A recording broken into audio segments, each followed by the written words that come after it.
ओम श्री गणेशाय नमः। श्री जानकी वल्लभ विजयते। अयोध्या कांड को आगे बढ़ाते हुए दोहा नंबर 4। बेगी पिलंबु न करिए नृप साजै सबुई समाज। सुदिन सुमंगलु तबहि जब राम होहि जुबु राजु। सियापति राम जय जय राम।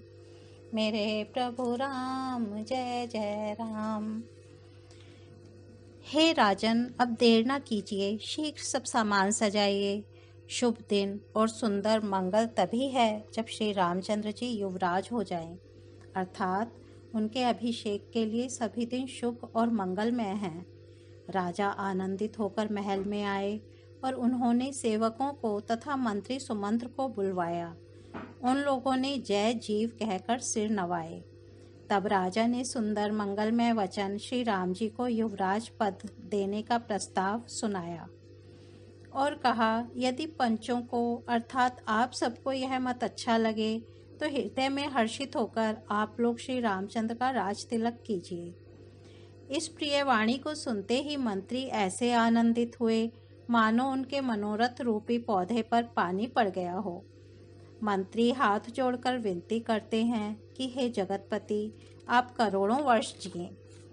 आपने जगत भर का मंगल करने वाला भला काम सोचा है। हे नाथ, शीघ्रता कीजिए, देर न लगाइए। मंत्रियों की सुंदर वाणी सुनकर राजा को ऐसा आनंद हुआ मानो बढ़ती हुई बेल सुंदर डाली का सहारा पा गई हो। कहे भूप मुनिराज कर जोई जोई आयसु होई। राम राज अभिषेक हित बेगी करऊं सोई सोई। सियापति राम जय जय राम। मेरे प्रभु राम जय जय राम। अर्थात राजा ने कहा, श्री रामचंद्र के राज्य अभिषेक के लिए मुनिराज वशिष्ठ जी की जो जो आज्ञा हो आप लोग वही सब तुरंत करें। मुनिराज ने हर्षित होकर कोमल वाणी से कहा कि संपूर्ण श्रेष्ठ तीर्थों का जल ले आओ। फिर उन्होंने औषधि, मूल, फूल, फल और पत्र आदि अनेकों मांगलिक वस्तुओं के नाम गिनकर बताए। चंवर, मृगचर्म, बहुत प्रकार के वस्त्र, असंख्यों जातियों के ऊनी और रेशमी कपड़े, नाना प्रकार की मणियाँ तथा और भी बहुत सी मंगल वस्तुएं जो जगत में राज्य अभिषेक के योग्य होती हैं, सबको मंगाने की उन्होंने आज्ञा दी। मुनि ने वेदों में कहा हुआ सब विधान बताकर कहा, नगर में बहुत से चंदोवे सजाओ। फलों समेत आम, सुपारी और केले के वृक्ष नगर की गलियों में चारों ओर रोप दो। सुंदर मणियों के मनोहर चौक पुराओ और बाजार को तुरंत सजाने के लिए कह दो। श्री गणेश जी, गुरु और कुल देवता की पूजा करो और भूदेव ब्राह्मणों की सब प्रकार से सेवा करो। ध्वज पताक तोरण कलश सजहु तुरग रथ नाग। सिर धरि मुनि बर बचन सबू निज निज काजहि लाग। सियापति राम जय जय राम। मेरे प्रभु राम जय जय राम। ध्वजा, पताका, तोरण, कलश, घोड़े, रथ और हाथी सबको सजाओ। मुनिश्रेष्ठ वशिष्ठ जी के वचनों को शिरोधार्य करके सब लोग अपने अपने काम में लग गए। मुनीश्वर ने जिसको जिस काम के लिए आज्ञा दी उसने वह काम इतनी शीघ्रता से कर डाला कि मानो पहले से ही कर कर रखा था। राजा, ब्राह्मण, साधु और देवताओं को पूज रहे हैं और श्री रामचंद्र जी के लिए सब मंगल कार्य कर रहे हैं।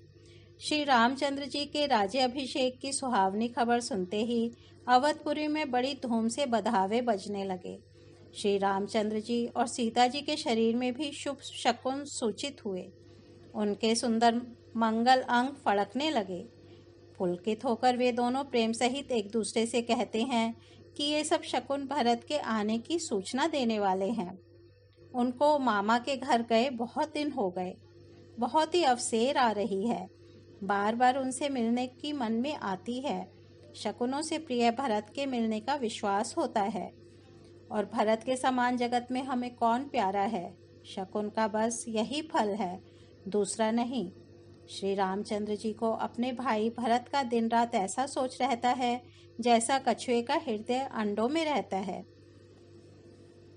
एहि अवसर मंगलु परम सुनि रह से उर निवासु शोभत लखि विधु बढ़त जनु पारिधि बीच बिलासु सियापति राम जय जय राम।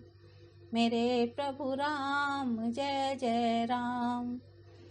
इसी समय यह परम मंगल समाचार सुनकर सारा रनिवास हर्षित हो उठा।